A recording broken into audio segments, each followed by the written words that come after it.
and always like, he was like mentally, emotionally, and physically me. He took one of my heels and tried to throw it at me, and then he like mushed my face and like really hard and made my nose bleed. And you mind telling me what happened with that pregnancy?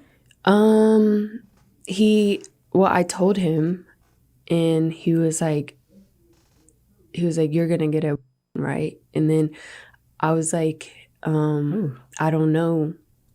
I don't know yet. And then he offered me $50,000 to get rid of it, but I turned it down because I just loved him, and I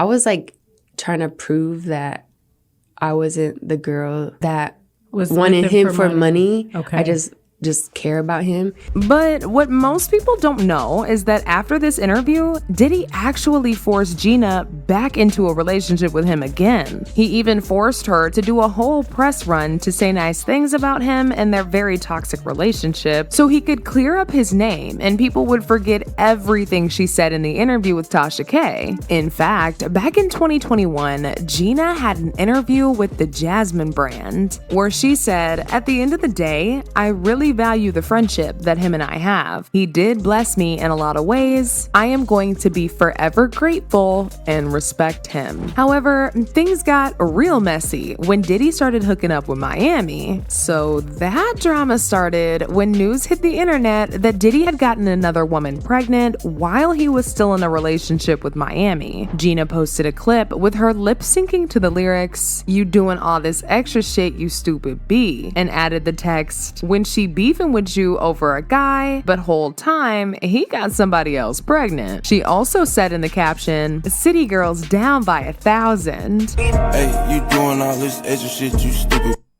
Now, after Miami saw this, she went off on Gina and made fun of her for allowing Diddy to manipulate her back into a relationship, even though he physically abused her in the past. Miami went as far as to bringing up the interview with Tasha K and making fun of the abortions that Diddy forced Gina to have. She said, "Gina, you've been down bad ever since I came into the picture. You've been crying for a baby for 10 years. You've been used around as that B that eat P and D when he feel like it. You a eater. You the same B that was crying on Tasha K cause you wanted a baby. Poor sushi. You want a baby B. I have a career. You a certified freak. You haven't heard from Diddy since the awards, reminiscing on abortions. Let that hurt go, Chun-Li." Oh, but it gets worse, y'all, because the streets are saying that Miami knew everything about what Gina was going through at the hands of Diddy. Miami actually slipped up and confirmed this during her back and forth with Gina. There was a tweet where she basically implied that she could make Gina eat her out, whether Gina wanted to or not, simply by telling Diddy to give her the order. She said, "If I wanted you to eat my pussy, Diddy would have you on your knees.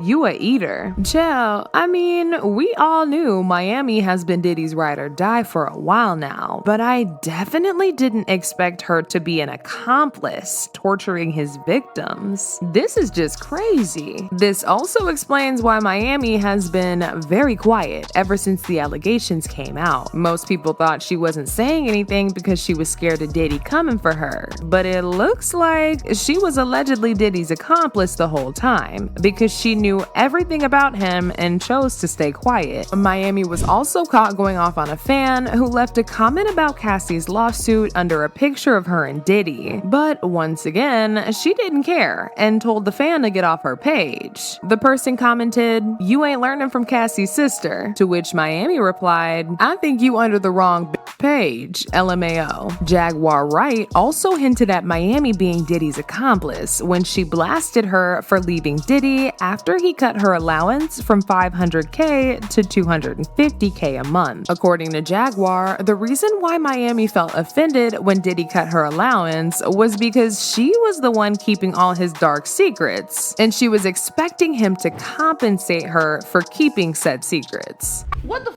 is going on that 250,000 ain't enough? Ladies? Like the fact that he, I'm just saying, the fact that he cut from 500 to 200. Who the gives a shit? 200K? Who 250K? Who turning down 250K a month? What the fuck is going on in that relationship that 250K ain't enough? Could see some things. That ain't worth 250K. That's got to be some dark. Like, people are not understanding that girl quit 250K. 4 million every quarter. Well, I'm sorry, $1 million every quarter. Shit. Now, she was getting $2 million a quarter, but then she got, you know, you got going on that's so deep that it ain't worth $1 million a quarter. People immediately rushed to social media and dragged Miami to filth for sticking with Diddy despite all of the things that she knows he's done to Gina and countless other victims. One person said, "The Cassie and Diddy situation is why I will always look at young Miami weird as F. Like, girl, you know he's a disgusting creature." Another person said, "Young Miami came to an award show with a big sign for that man, standing out, being Diddy's biggest cheerleader. Trust and believe she's doing everything he's asking/telling her to, and then some. LOL. Ain't no grooming. That woman is okay with everything going on in his house." But now I want to know your thoughts. Do you think Gina is gonna file a lawsuit and press charges against Diddy? Maybe even Miami too? Y'all know what to do. Let me know your thoughts in the comment section down below, and don't forget to click here to watch this other very messy video. All right. What the fuck?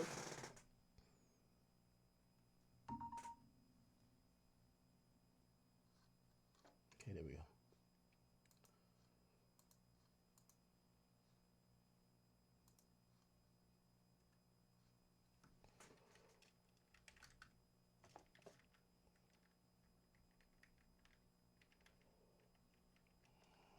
Hold up. Sorry, sir.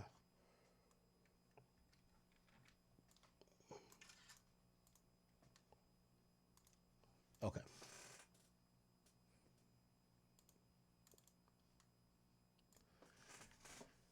All right. By the way, no, let's get back to the tweets. Okay. They're kind of moving a little slow. All right. The judge says, "Hey, just ask her if she recognizes this number." Mia says, "I do." So let's read these messages. I'll be KK. So now this is a message between KK and Mia. Mia says, "My life is over. I might as well." And KK says, "Call me back or I'm calling your parents." Mia says, "Fuck, I'm so sorry. I'm with Laura Gomez." KK says, "I'm not going to. I'm not going to say it. Fucking tell you you are." Mia says, "The pain hurts so fucking bad." Steele says, "Who's Laura Gomez?" Mia says, "She was in HR at Combs Enterprise." Steele says, "You start, you're going to go kill yourself. Your life is over." She says, "Yes." Steele says, "You could have quit." Mia says, "I didn't see it that way." Steele says, "Why?" Mia says, "There was a pretty long psychological explanation. I was around them 24 hours a day. That's all I knew." I said, "Well, weren't you happy to be severed? Isn't this great?" She says, "Not then." Okay. Yeah, it looks like Mia's testimony is going to go into absolutely tomorrow, unless Inner City Press is just kind of slow with the tweets today. It's been kind of dragging.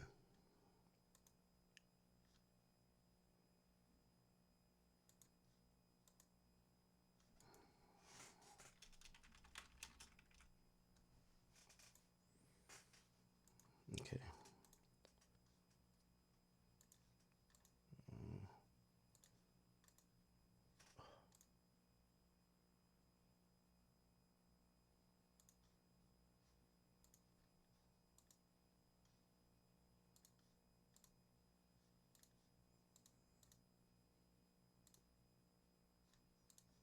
All right. Anyway. By the way, the Making a Band people are actually they're like beefing with each other. So it looked like, Choppa from Making a Band, and his story he's been kind of like really neutral. He's like, yeah, Diddy was bad, but a lot of the other people were with it too. He's been kind of keeping it like that. And it appears that Sarah, if you don't know, remember her from the band, she's also chiming in, but she's mad at Choppa because she feels that Choppa is now picking up for Diddy and trying to make him look like less of a monster. Okay, let me see if I can figure out what the hell did Sarah Stokes Choppa. Okay, I guess this is it. Honest, you heard me? I can't be a person that, I can't do that. I just can't be fake, bro. So I'm gonna keep it G. It's all respect and love for Sarah, you know. But at the end of the day, I would say I don't think that's true. And the reason why I would say that there is because at the end of the day, Diddy used to come down. We had the making the band Penthouse. This one we already made the band. You dig? Diddy used to come downstairs like 3, 4 in the morning, bruh, and tell Sarah like, "Come on," and she'll get up and she'll go with him, and then she'll come back down about 4 hours later, hair messy, makeup all smeared up, drunk, and look like she got period. And she did that at least 3 to 4 times, multiple times. So I don't think that that's true that that man violated her. I think that she was ecstatic, she was bucked up, and she couldn't wait to fuck him. And that's just my opinion. And everybody used to talk about Sarah fucking Diddy anyway around the Bad Boy office. So I don't think that's true. And there's no disrespect to Sarah, but 100 is 100. You got to keep it real, yeah. And I just don't feel like Sarah was telling the truth because I've seen it with my own eyes, you know. Did it fucking on that girl buku times, and she was not feeling violated or nothing. She was happy, facts, and she thought that, you heard me, courtesy of her fucking on him, that she was going to get privileges, and did it drew it to the side like she was nothing. Damn. And no offense to Sarah, but that's just my opinion and that's my truth, and I'm keeping it real. I don't think Diddy violated her. Facts. Because Sarah used to get drunk, and Sarah used to get drunk on her own. Like on Making a Band, that was, and Sarah, and shout out to Sarah though, but that's the first time I had alcohol in my life with Sarah, and I had a Long Island iced tea. That was my first drink in my life. I hated weed smoke, I hated alcohol, I hated all that shit growing up, and I grew up in the ghetto, and I hated all that shit. But when I got around Sarah, I started drinking, and to this day I still drink. Bad habit, but I kind of like it. But yeah, bro, Sarah used to get drunk, and she tend to do things she shouldn't be doing as a married woman. And what? I'm just gonna say at the end of the day, that's what I seen, that's what I know, and it is what it is. Sarah used to get drunk, get freaky, and do things she shouldn't have been doing. So did it violating her? That's cap. She was excited to do it. Facts. Shit. And I don't know if this is true or not, but somebody told me behind the scenes that she was messing around with Genuine. You know anything about that? All right, so I'm going to say this here. And like, you see how you asked me about Diddy and Sarah? I 100% confirmed that because I used to see her come down looking like she got and then word around Bad Boy was she was getting by him. With the Genuine situation, we was in Mobile, Alabama, you dig? And Genuine stayed a couple doors down from me. And Genuine knocked on my door. And when he knocked on my door, he was like, "What's down, Chop?" I'm like, "What's down, bruh?" He was like, "Say, where's Sarah at?" Like, I don't understand how that went that way. Why would he say that there? But he knocked on my door and said, "Where's Sarah at?" I'm like, in my mind, because back in the G, you know, Sarah was married. And in my mind, I thought Sarah was like the goodest, goody two-shoe, look, you know, pretty woman ever, innocent. And when he said that to me, I'm like, "Nick, what?" And he was like, "Nick, I got 2 girls in here." He said, "I got 2 girls in here. You know, tell me what room Sarah in. You heard me? And you can come in here and these bitches." And I'm young and dumb. So I kind of took him up on that offer and I went into the room. Crazy, but I went into the room and knocked both of the bitches down. Paused, but that low key was like in that motherfucker watching and playing 50 Cent on a laptop. It was wild. But I'm young and dumb and I'm Oh shit. That was a freak off, the Genuine freak off. Holy shit. Nah, Chopper giving it up. You know, back in the G, you know, fucking bitches with your partners and all that shit. That used to be cool back in the G. You did. So I didn't look at it like a bad thing. I looked at it like I'm living rapper heaven. I'm fucking 2 hoes, you heard me? And after that shit was over with, you dig, I told him what room Sarah was in. And I'm just gonna say at the end of the day, he left out of his room and he came back in his room hours later. So I don't know what happened. He could have been walking in the park, but I doubt it. That's just my opinion about it. Facts. Facts. Nah, Chopper. Chopper giving it up. Chopper giving it up, bro. And I don't know if this is true. This is something I heard behind the scenes. So, but I heard Sarah, she was messing around with Freddie P. Yeah, she did. Fred definitely knocked it down for sure. But that's how it all started, though. You heard me? That's how it all started, bro. It started with Fred knocking it down. That's when I looked at Sarah like a totally different type of woman. Because in my mind, growing up, you heard me? I thought like the married people were like 100 forever together, you dig? And Sarah, low-key, high-key, triple-key, changed my perception of how I see women, you dig? And I hate to say that, yeah, but changed my whole perception, you know, because I remember Fred, you dig? And Fred, don't judge me, baby. You know I love you, but you know, Chop gonna keep it real. You know, and that was a wild life we had at that moment. So keeping it real and, you know, telling the history of our life, our journey is dope to me. So I'm going to say it. Fred was like, Chop. He's like, sit it. I fucked Sarah. I said, no, you didn't, bitch. He said, yes, I did, Nick. I said, no, you didn't. He was like, I did. I fucked Sarah. I said, how much you want to bet you ain't fucked Sarah? He said, I'll bet my show money. And that's how me and Fred used to get down. Our bets used to be the show money with each other. So he was like, let's bet the show money. So I was like, all right, cool. So the next city we went to, you heard me, the deal was this here. Fred was going to leave a latch. He leave a latch so it could be compatible with the door so I can be able to walk in, you know.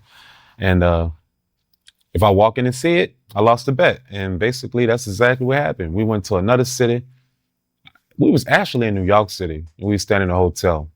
And Fred texted me, and back in the G, it used to be Sidekicks. Remember Sidekicks? Yeah, I remember them, yeah. Yeah. Fred hit me on that was the you hear me? But Fred hit me on the sidekick and was like, Nick, I'm in the room. Come on, I left the latch open for you. So I'm excited. I ain't gonna count with you, brother. I'm excited, you did, because I always wanted to see Sarah naked. I'm sorry, I did. So I'm coming over there. I'm creeping, you dig? I'm creeping and excited. I can't wait. I open the door. I come creeping through the door. I turn right. You dig? I pass the bathroom, you heard me? I go right. Sarah tearing this nigga up, son. I'm talking about fucking the shit out of Fred. And Fred, she riding Fred, and Fred looking at me, and he's sucking his thumb and shit. I was joked out, son. You heard me? You're lying, Chopper. This nigga wasn't sucking his thumb while getting some pussy. Hell nah. And then Sarah, I made a mistake and walked backwards, you dig? And when I walked backwards, it was probably some M&Ms, you heard me? Or some Skittles, you dig? M&Ms or Skittles? No way. And I made a mistake and stepped on it, and Sarah looked back and jumped off Fred. Was like, oh my God, you know, and crying by the wall and I'm like, Sarah, say, bro, it's all gravy. I don't care. I was like, I already know. It's all gravy, baby. She said, you already knew? I said, yes. Fred said he already done it before. Fred, you running your mouth and blah, blah, blah, blah. But yeah, Fred used to knock Sarah down for sure. Yeah, Fred used to shot at Sarah. No doubt about it. Tell her what's up. Fred loves Sarah, dog. He used to love Sarah. Facts. Why they didn't make it official? Because Sarah was married. How you gonna make something official and you got a family to go home to? You dig? And her husband would have gone and tried to kill her. He would have found that out. But we kept that a secret a long time around there. We did as long as we could. You heard me? But everybody know Fred was knocking it down. Believe that. So Diddy was fucking her and Fred? But Fred, what really happened though? Fred started feeling away. You know, when Diddy started knocking it down, Fred wasn't feeling that shit. He gonna say he don't remember when Diddy knocking it down and started feeling away. But he was knocking it down and Fred started feeling away. So that was enough. That was the end of the Fred and Sarah era, you know, when Diddy started just fucking her. Facts. So when Sarah and Freddie P was messing around, I remember on Making a Band, her husband, he used to come on the show. Was they messing around at that time too? No, absolutely not. I I think, in my opinion, I think her husband knew what was down with Sarah as a person. So I think that he was trying to protect her. You dig? Protect her from embarrassing herself. And that's just my opinion. You dig? He was trying to protect her from embarrassing herself, which eventually ended up happening anyway, because the more that he wasn't around is the more she started doing her. Because I'm starting to feel like, nah, she was probably trying to run from him. You dig? So when he wasn't able to be in control on making the band, like how he's normally in control, obviously in her life, you know, she was running like a free slave, and she was cutting the fuck up because obviously she must hate. Hilarious. Anyway, Sarah responded to that. Ask anybody that is really speaking out. A lot of them be like, I was afraid to. Or if I did, I didn't think nobody was going to believe me. No way. You know what I'm saying? And some of them have and was shut up.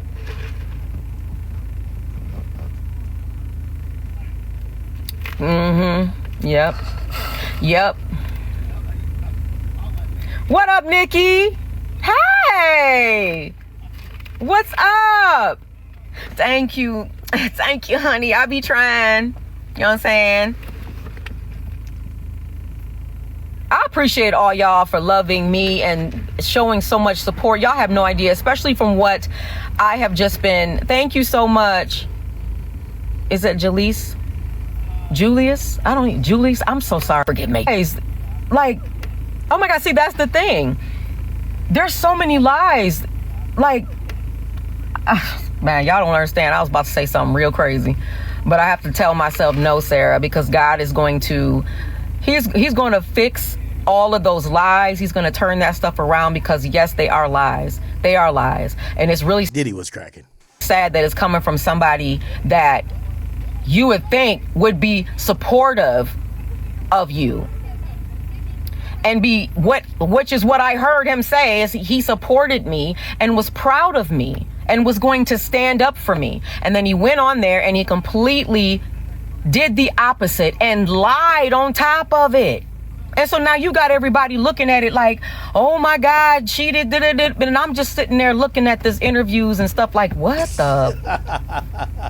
wrong with you? Yo, this nigga Chopper said this chick slept with everybody. Wait, there's another one. Chopper exposes Sarah for sleeping with Kobe. Even Kobe, bro. Nah, this is crazy. Sarah, how you feel about that lawsuit she fought against Puffy? Sarah is Sarahing, if that makes any sense. I feel like it was coming. I felt like, you heard me.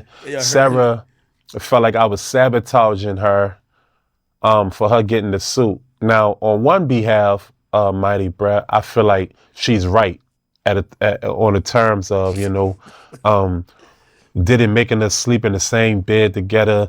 You know, the things that Diddy was making us do, I don't think a female was, you know, supposed to be in that situation. That I do believe and that I do feel. And you know me, bruh, I'm not biased. I'm unbiased to bull crap. You heard me? I just believe that on one point she's right. On another point, she's trying to money grab. And I felt like Sarah's doing exactly what everybody else feel like. You know, we got done dirty. We didn't get our just due. We didn't get what we deserved from the hard work and the you know, safe. And luckily and fortunately, you know, I'm a hustler. So it's towards it. It was actually like the realest thing that was happening. Made the band. But when cameras, well, sorry about that, you heard me.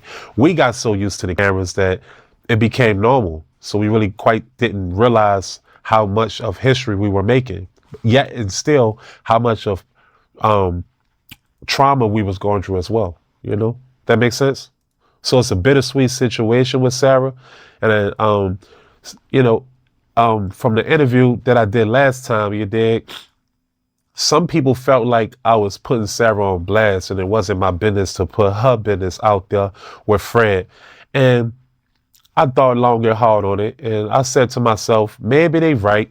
But at the end of the day, I'm not here to please people's opinions. I'm here to speak my truth. And I kept it real for the culture. At the end of the day, I'm unbiased to everything I'm talking about. I kept it real. I even put myself out there.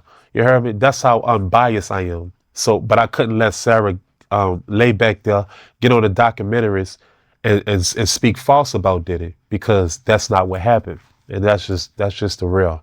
I'm going to keep it real. You know, if you don't want the real, you heard me, don't be around me. You dig? Whatever you say, you heard me, to my face or whatever you do, be able to take it on every outlet as well.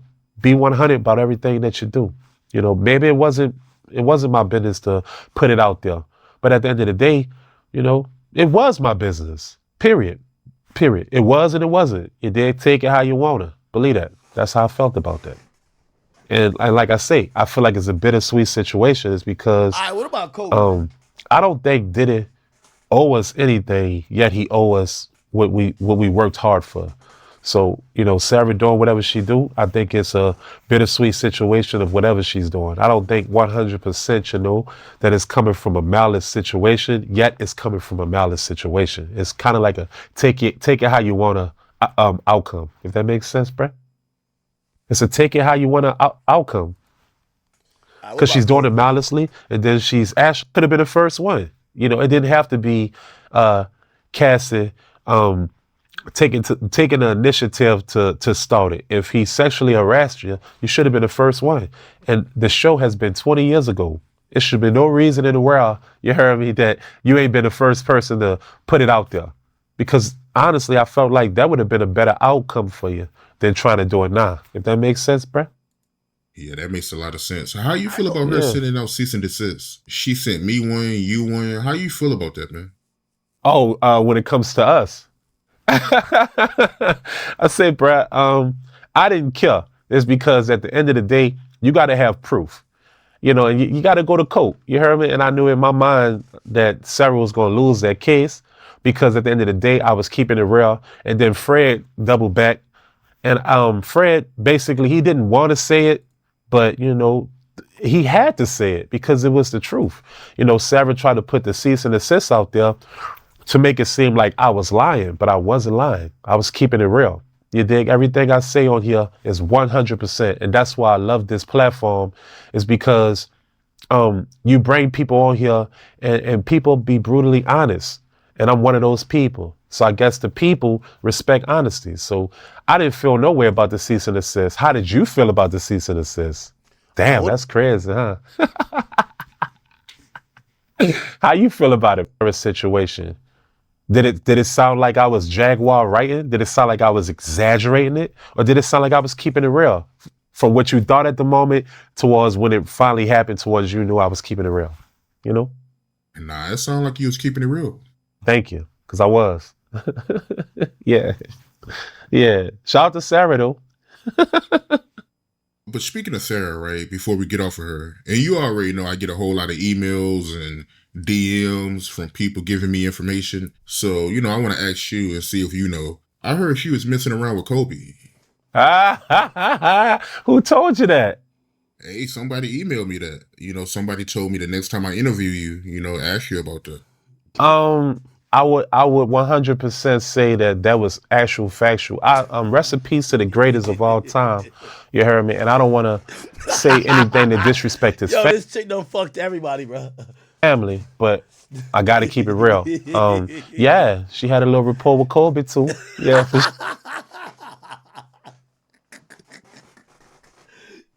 Yo, everybody was cracking. Kobe and Freddie P.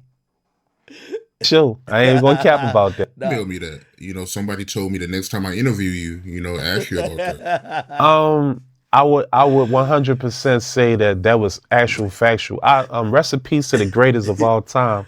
You heard me? And I don't want to say anything to disrespect his family, but I got to keep it real. Yeah, she had a little rapport with Kobe too. Yeah, for sure. I ain't gonna cap about that. You did, but I don't really know the story with Sarah and Kobe of like seeing them encounter and leaving with each other. But I know for sure that Sarah has spoke on dealing with Kobe Bryant, 100%. And I know the people gonna be like, oh, he talking about the mom, but you heard me. But look, I'm Chopper City. Chopper City gonna keep it real, and that's facts because it came out of her mouth. Big old facts. Sarah definitely spoke on having a situationship with Kobe Bryant. But rest in peace to the best. You did. Sarah crazy, huh, bro? Promiscuous girl. Hilarious. I can't take it. Okay. All right. I don't know if we got more tweets. Like it's been like slow today on the updates. Let's see.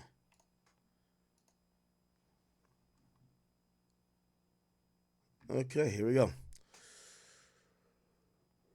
Steele then says, all right, so this is after they're saying, why weren't you happy that, you got fired? Like, why were you so upset? Then Steele says, Your Honor, the judge says, we'll let the jury go for the weekend. Don't read anything about the case. Just have notifications turned off. They rise. They said, Mia, we will see you on Monday. AUSA says, what's the authenticity of the last exhibit? So we got it from the government. AUSA says it's in a different form with an unknown number. Mrs. Steele suggests that the green boxes are Mrs. Karam, but there is an unknown person. Defense says it's KK. Defense says we spoke with Karam's counsel. We had to put it in another format. Theirs crashes our computer. Okay, so that's interesting. So it appears that Karam is not going to be testifying against Diddy because the defense said we spoke with Miss Karam's lawyer. Okay? So we had to put in another format. Theirs crashed our computer. Mia says, oh, so you know what happens? Christina Karam turned over her emails. No, not her emails, her phone to Diddy's team. And I think, interesting. I got to think about that. Because I seen the prosecutor have it. Anyway, you can explore on redirect. Combs Agnifilo says, Mia's affected yesterday. Maybe it was real. Maybe it wasn't. We have a right. So remember, Mia was crying a lot yesterday. They said, if you're going to use the exhibit as impeachment, tell me. I can't read your mind. It says, yes, we're trying to be courteous and move the trial along. But she says she has PTSD. AUSA says we have an objection to 432. Agnifilo says, we can write a letter over this weekend. The judge says, it's a 20-second happy birthday video. For the good of the order, may the parties come up with an order, please. Okay, so he's asking them to figure it out, bro. I got the weekend, figure it out, okay? So I think they're going to try to use that video to show that Shorty was, still, it wasn't only Instagram that she was like fake happy about Sean Combs. There's a video to show that she was fake, not fake happy, but she was cool as hell with Diddy, okay? The diddler. All right, then. Okay. Now, remember Mia Clark that had taken a stand? So Mia Clark took the stand. And the News Nation. What happened is that, remember Capricorn Clark. The interesting thing about Capricorn Clark was the, Suge's brother or relatives, baby mom, something like that. She had relations to Suge, also Diddy, okay? Suge Knight recently spoke about Capricorn Clark. Here's this. I definitely can hear you. What's good with you, man? Well, all right. Thank you very much. Thank you very much for taking the opportunity, Suge. Co-founder, Death Row Records. For everybody at home, of course, you know who Suge Knight is. So well, you no keep coming up. There's only one founder. All right, the one and only, the OAO, the OAO, Suge Knight. Yeah. So tell us about Capricorn Clark and whether you believe she is a credible witness for the prosecution to make a racketeering case against Sean Diddy Combs. Well, look. I say this all the time. Puffy and I are not friends, but Puffy should definitely walk. At the end of the day, how I know Capricorn and when I first heard about Capricorn, it was back when I was doing prison time. When I was doing prison time, it was a guy that didn't work for Death Row, but he was over the security company. This guy, Capricorn, broke his windshield in the back of his truck. He wanted her to pay for it. She couldn't pay for it. A guy named Reggie White Jr. told her, well, you got to have sex with me or you pay for it. So she couldn't pay for it, so he forced her to have sex with him, but they were still talking after that, right? But the most important thing is that it was other executives that was involved in Puffy's life. And for Puffy to be the only guy that gets on the stand is a sad day for hip hop. Because once Capricorn had got beaten up allegedly, everybody said, well, she got her ass whooped. And when she was approached by an executive from Interscope, and you got to remember, Capricorn wasn't the artist on Interscope. Puffy wasn't doing business with the guy in Interscope. If you guys want his name, I'll tell you. And when they talked to him, Interscope gave Capricorn $1 million, a check, for don't say nothing about the incident with her and Puffy. Now, he's giving a little bit of context here to what we heard Capricorn testify to. Remember, Capricorn had left Diddy's, enterprise, and then she said she went to Interscope, but then she came back afterwards, and that was a little bit confusing, but apparently it's now obvious that she wasn't doing anything over at Interscope. So we then get to find out that supposedly Jimmy Iovine gives her $1 million just to stay away from Diddy. Now, it's kind of unclear, and not stay away from Diddy, because it feels like it was like, because it's not like they hated Diddy, right? Jimmy Iovine has a good relationship with Diddy, so it looked like they were probably like giving her that money to be like, okay, just don't go back and fuck shit up, don't say nothing about Diddy, blah blah blah. It was almost like hush money in a sense. That's what she kind of was alluding to, right? All right, let's see if we can find a little bit on that. Capricorn Clark Interscope $1 million. All right.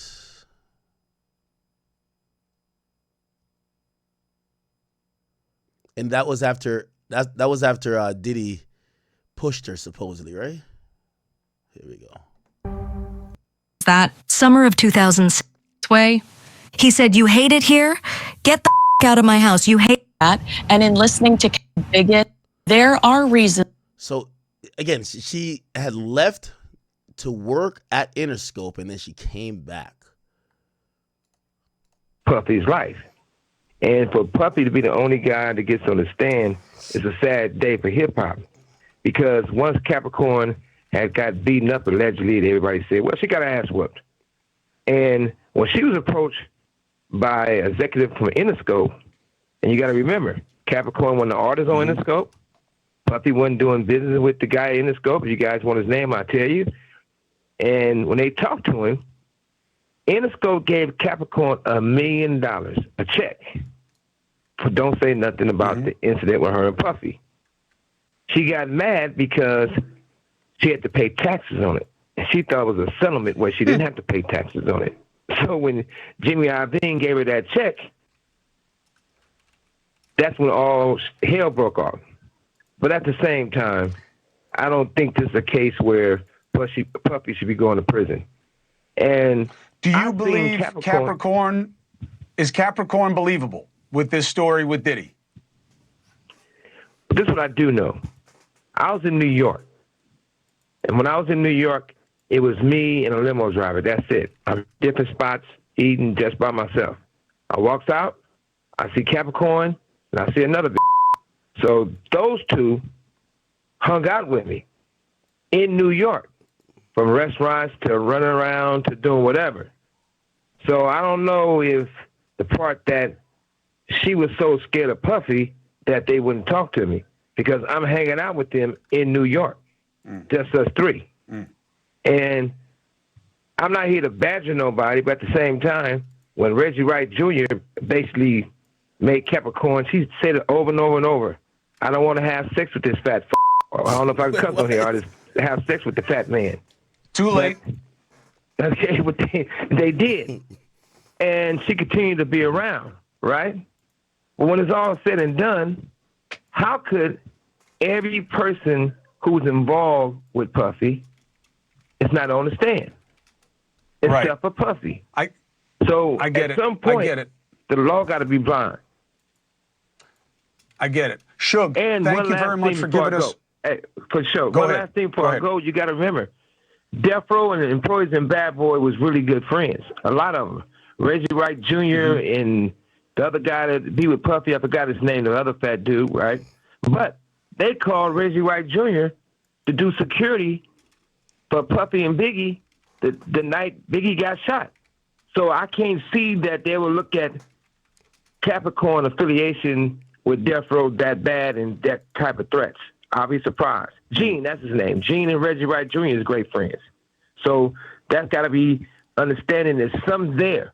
And we just can't jump to conclusions and say, throw Puffy under the bus. Like I said, him and I are not friends, but Puffy definitely should walk. What's right is right, wrong is wrong. You guys enjoy your day. Nice talking to you. Suge, I appreciate it. We'll speak again. Thank you for... By the way, the homeboy, the Punisher, is still on the press Well, run. his stage name, website, and at their first, knowing that this is such a high-profile case, and here you are in the spotlight in this way. Yeah, it's been like a whirlwind. You know, a constant outreach from media outlets like this, and just friends and family, people from junior high school actually reaching out just randomly, you know, to check in and speak up. It's been a very interesting, trying week. You've reflected, I think, in some time about what your testimony said and what it was like in that courtroom. Can you tell me a little bit what it was like to be on that stand a few feet away from Sean Diddy Combs, who you obviously had that it was a dancer, and this was an interaction that would have resulted in sexual intercourse? Exactly. So, yeah, so this is nuance. It's not something that happens. You know, I've done thousands of parties. This is the only time I was propositioned with something like this, and it was in such magnitude. Like we're in the Trump Hotel. It's like these huge suites, and you can tell this is a very high-profile couple. So I just wanted to be as professional for the scenario as I would assume was required. Did you ever travel outside of New York with them? I did not. When you were engaged in this encounter and intimate with Cassie Ventura, as you've said on the stand, you were asked about whether you had any notice or any idea how she felt about the interaction, whether she was consenting, whether she was uncomfortable in any way. You testified you did not feel as though she was uncomfortable at all. Can you explain? Yeah, so there was always, like, before the sexual activity, there was always, like, downtime. So I would be greeted by Cassie, kind of put in a room, and we would have casual conversation, you know. About how long did that last? 10, 15 minutes, you know, and it would be, you know, consistent. How's work going? How's the parties? How's things? So it seemed like a very cordial, laid-back situation, and I actually believed that the scenario was real. It was like her birthday. This was something they were doing as a couple that wasn't normal. I mean, that wasn't their norm, and I honestly thought I was the only person they were engaging with. So I had almost a belief that I was, wow, like this is a cool thing. Like I'm the person they're choosing for this kind of fetish type of environment. And nothing seemed illegal to you or anything out of sorts? Not even close. Like I didn't even get any thought of anybody being like under the influence of any drugs or anything. It seems like a very, for the circumstance, everybody was just normally in their right state of mind, and this was just something they did for sexual pleasure. You never saw any violence? Nothing close. You know, interestingly, you say you haven't seen any violence, you didn't see anyone under the influence of drugs, and you didn't have any idea that she was not consenting in some way. Why do you think you were called to testify? I'm still trying to figure that out. Like it's Really? after the fact. I'm the only thing that I can kind of maybe think is, you know, there was directions, right? It was in my testimony. It was clear that it was him, I guess, somewhat in control. You know, not so? overbearingly. I mean, it was said to me this scene we were creating was for her husband, aka him. So the only thing I can say is maybe they were trying to show another element of control. And even though in my case it wasn't forceful or aggressive, but it's still another dynamic that maybe they were trying to establish. Did you ever see cameras or I did anything being not. filmed? I did not. The rooms were always extremely dim and dark, just candlelit. So it was, if there were cameras, it would have to be some sort of infrared, low light scenario because.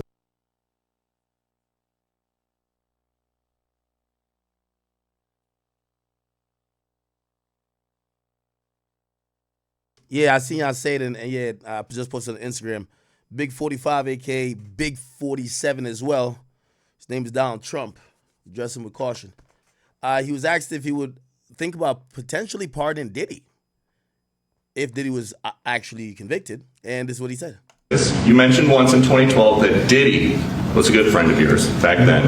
He has since found himself in some very serious legal trouble. Yeah, that's true. Would you ever consider pardoning him? Well, nobody's asked. You had to be the one to ask, Peter, but nobody's asked. But I know people are thinking about it. I know they're thinking about it. I think some people have been very close to asking. First of all, I'd look at what's happening, and I haven't been watching it too closely, although it's certainly getting a lot of coverage. I haven't seen him. I haven't spoken. Yo, one thing with this nigga Trump, Trump is such a TV guy. He's always aware of what's getting the most attention. He's like a reality TV president. Like he knows viral. He like most of his biggest moments. It's like he's trying to not necessarily like doing too much crazy shit to go viral because he's still the president. But one thing about him, people have always said, he knows what is the hottest topic of the day, even if it's just pop culture. It could be a divorce. He would know because he cared. Like he comes from The Apprentice, where he used to care so much about motherfucking like TV ratings. So you hear him. He's like, he's getting a lot of attention. Spoken to him in years. He used to really like me a lot, but I think when I ran for politics, that relationship busted up. From what I read, I don't know. He didn't tell me that, but I'd read some little bit nasty statements in the paper all of a sudden. You know, it's different. You become a much different person when you run for politics and you do what's right. I could do other things, and I'm sure he'd like me, and I'm sure other people would like me, but it wouldn't be as good for our country. As we said, our country's doing really well because of what we're doing. So it's not a popularity contest. So I don't know. I would certainly look at the facts. If I think somebody was mistreated, whether they like me or don't like me, it wouldn't have any impact on me. Mr. President. Apprentice, you mentioned once in 2012 that Diddy was a good friend of yours back then. He has since. Okay. We'll see how that goes. Anyway. Because it was very dark in there. Who paid you? Always Cassie. Did you ever see where the money came from? I did not. Only one time, like I said in my testimony, we were actually engaging in sexual activity, and he threw a stack of $100 bills on the bed. Cassie turned to him and asked him if everything was fine. And he just said, I'm enjoying it, in so many words. And I know that money was collected after the fact and given to me. So that would be the only scenario where I guess money came directly from him by way of slamming it on the bed, like almost like how somebody would do at like at a strip club. How, when you've reflected back on your testimony, do you think that your testimony was helpful to the prosecution or the defense in any way? I mean, going into it, I always thought that because I saw no violence or any outward aggression, I always wondered if this was more beneficial to the defense, but I don't understand the angle of how they're trying to take my testimony and connect it to what. I'm gonna be honest with you. This is the most credible witness to me. Like, everyone has like a little angle. He clearly, he's doing these media interviews because he wants to sell a book. He has a book that's, supposedly Diddy and Cassie are mentioned in it, but they're mentioned in a way where, if it wasn't for this trial, you would never know. He doesn't use them by name. He actually refers to them as a married couple, and he kind of doesn't really say he just says high profile couple. When he's telling the story, he puts no sauce on it. He ain't sassy, no sauce on it. He tells us like it is. It seems pretty boring. Like, yeah, they propositioned me. I did it. You never said him and Cassie. It felt like it was just business as usual. And it feels like I'm the type of person, I believe the person who, when you're telling the story, you tell a little bit that favors both sides. If your story only favors one, I'm like, all right, you starting to cap a bit. You feel what I'm saying? What they're trying to prove, it's very nuanced what constitutes a RICO and racketeering. And I don't know enough yet. I haven't heard enough to see if my testimony. Because he admits, he's like, yeah, I didn't really, for the stuff I'm hearing other people wanted to say or they thought they were going to hear, I didn't know how my testimony would benefit the prosecutor. And they must have prepped with him. Testimony aligns with what they're trying to prove. One thing that Cassie said on the stand was that she wanted Diddy to know that people were not disposable And it almost sounded like she was talking collectively about everyone involved in these sexual encounters and these so-called freak-offs. Did you yourself ever feel as though you were either disposable or that you yourself were being trafficked in some way or prostituted? No, not trafficked in some way or whatever. There was always pressure in terms of being disposable because obviously I'm there to create something, like a scene, to create an environment. So at times where there was sexual pressure, you know, because it's out of my norm, I did have a feeling of, okay, I'm one, you know, scenario where if I don't perform in the right way, if I don't create the right ambiance, then maybe I won't get called back. But that's the most pressure that I had. There was no indication of I really believe they were just a happy couple, and this was a sexual fetish that they had. Do you ever see them be affectionate during these freak-offs together? I did not. They would never actually interact in front of me. There was like a kind of a cue where if he needed to speak to her or have some sort of direction with her, he would just stand up and leave the room. And if she saw that, she would follow him out. They would be gone 5-10 minutes. Then she'll come back and we'll resume for the most part. But no interaction in front of me. No even conversation other than his directions, which were subtle: move the light, turn your body, maybe put more oil. Those type of gestures in communication. You said you wanted to, after your testimony, feel at peace with what you've said. Knowing what you do now about what Cassie Ventura has said about how she's felt about these freak-offs, what would you say to her if you could? I would apologize.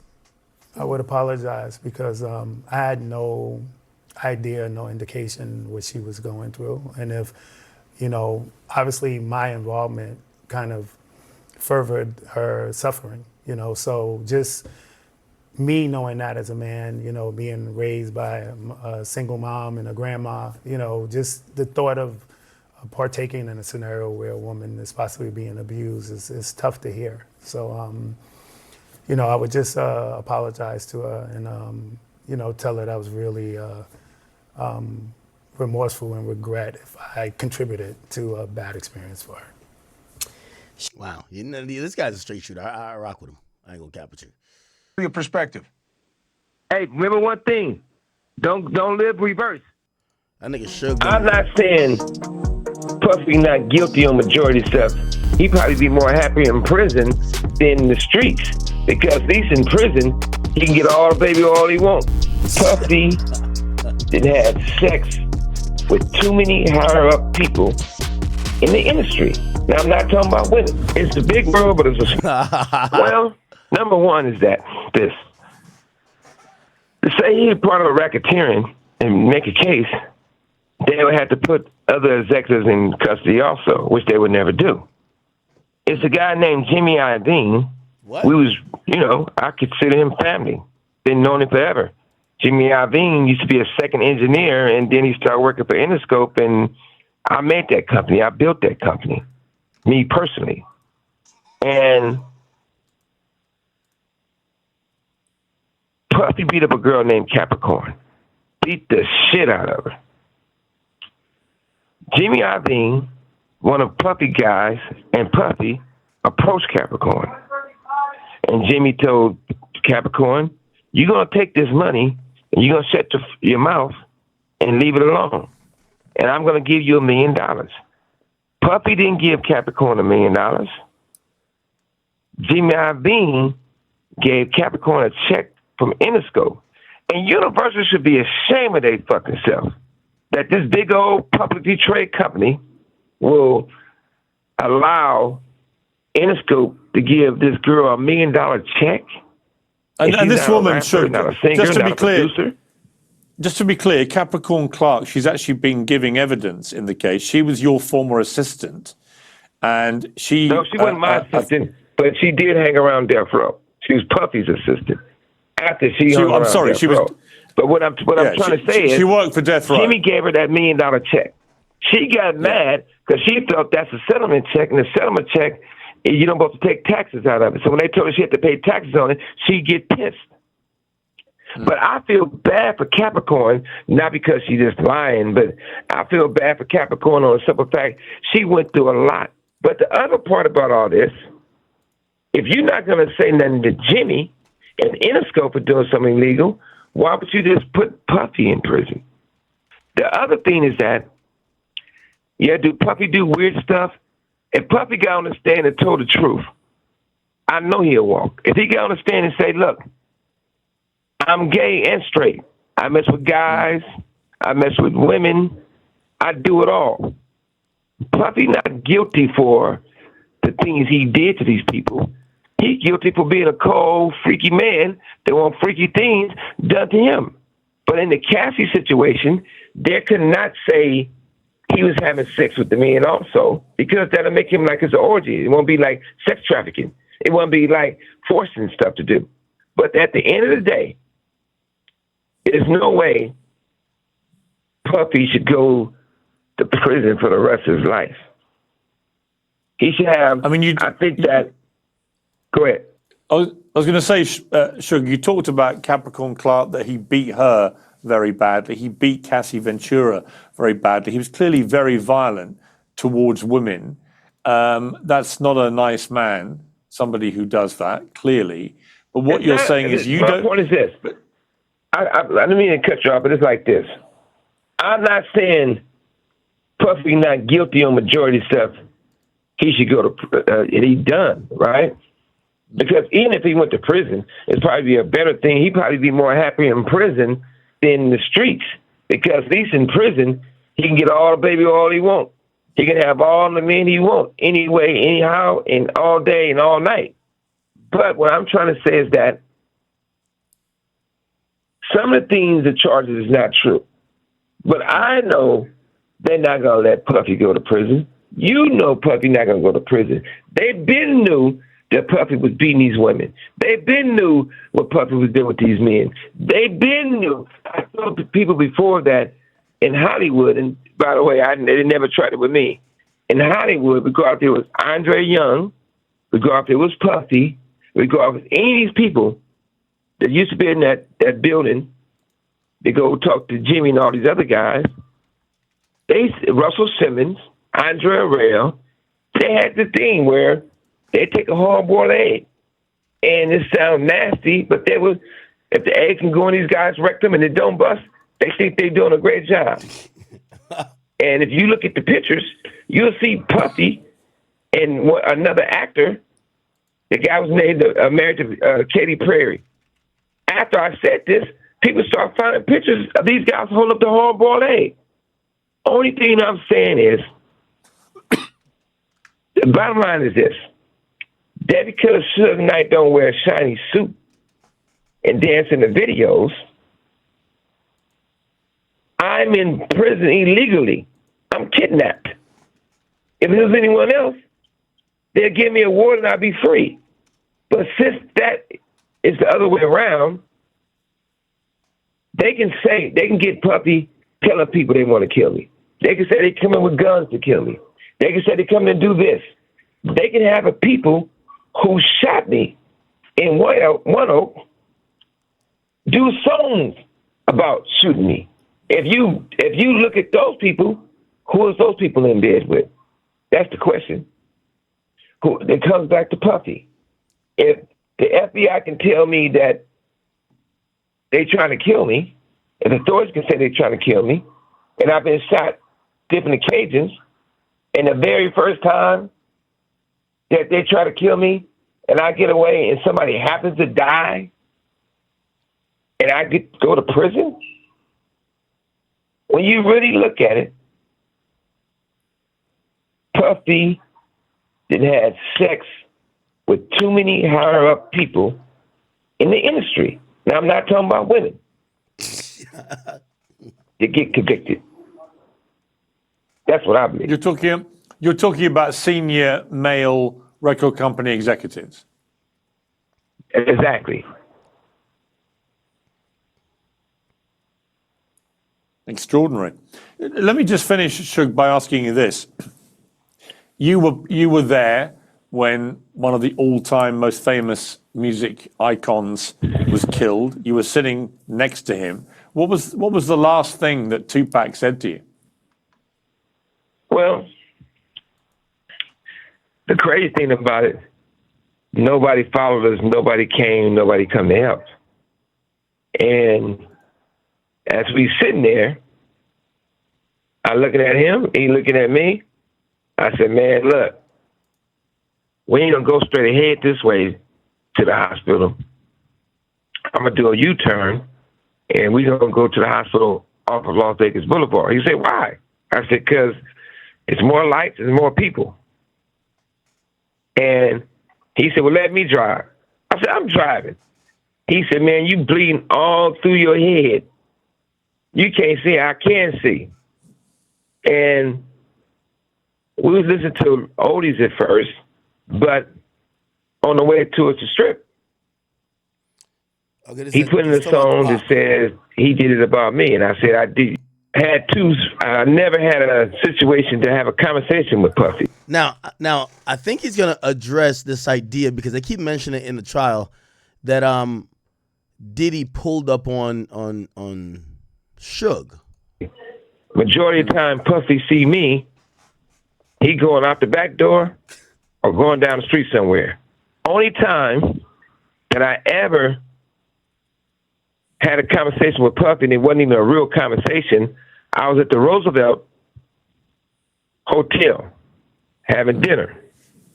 Somebody came over to my table and said, Prince wants you to come watch his show right now. I said, Prince performing? I said, yeah. And Prince a real gangster. Prince, he liked the bullshit.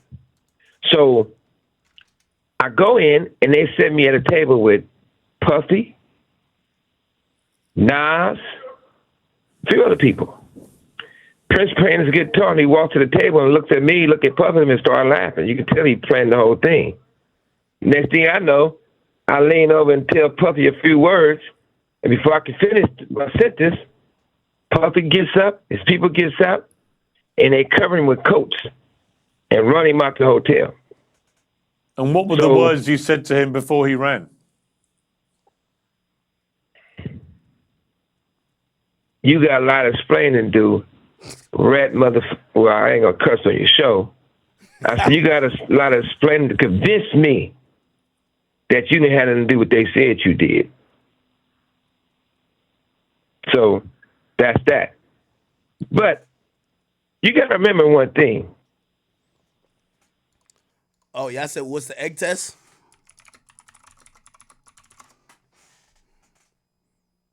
Y'all never hear about that?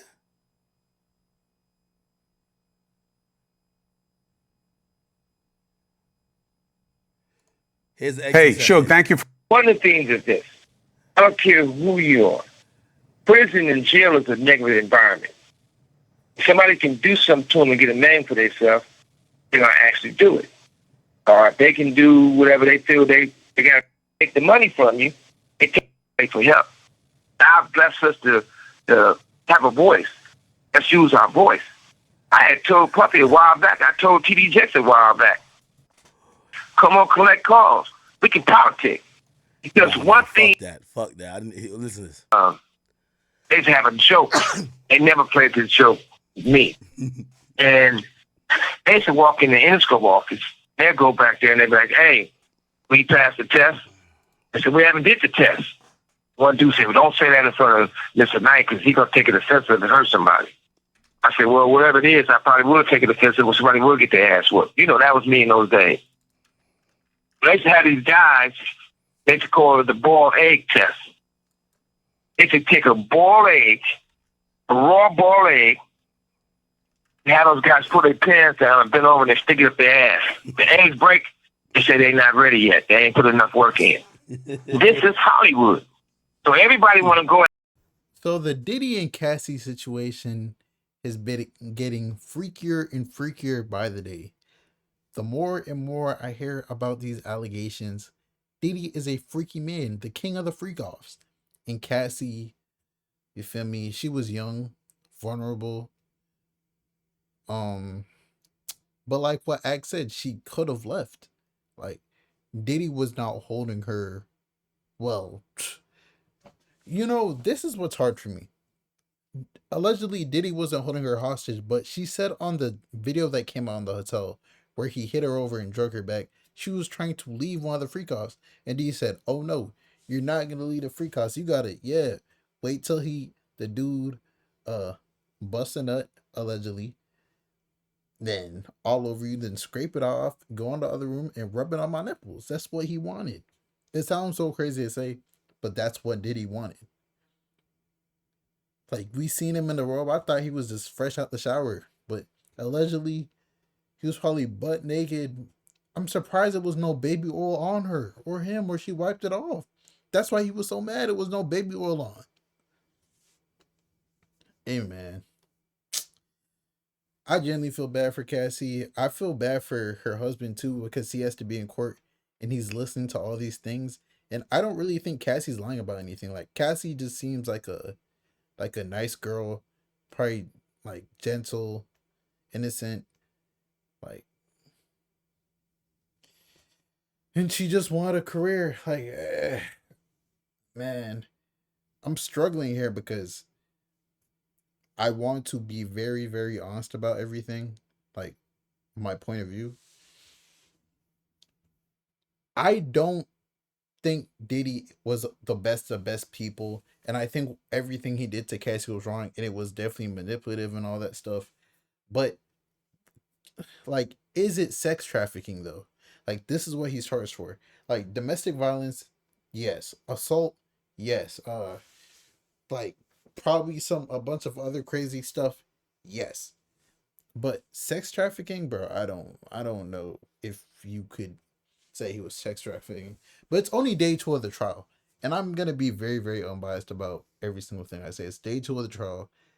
Diddy is he's there every day. They say that he's looking white as hell, he's gray as hell. He's, you feel me? They said he was looking at Cassie the whole time. But day 3, 4, 5, 6, 7, we don't know what's gonna happen. Maybe 2 weeks later, there might be someone else taking the stand, and we don't know how that's gonna go. Maybe like 3 days later, there's gonna be a new person taking the stand, and they just expose everything about Diddy. Like, we don't know fully everything Diddy's done yet. Like, there might have been men that he was having freak offs with. Like, I ain't gonna lie, bro. Like, Act was the line about what he said. Diddy should just came out and said that he was a flexible, bro. He should just said he was bisexual, bro. Like, I'm not gonna lie. And what Act said, bro, all these rappers gotta come out who was around Diddy, like really, really hung around Diddy and was like really cool with him. They need to come out and like, yeah, bro. You gotta defend yourself, your integrity. You feel me?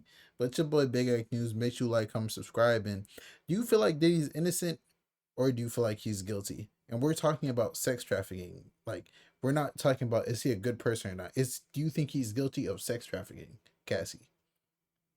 It's your boy Big Act News, and I'm out.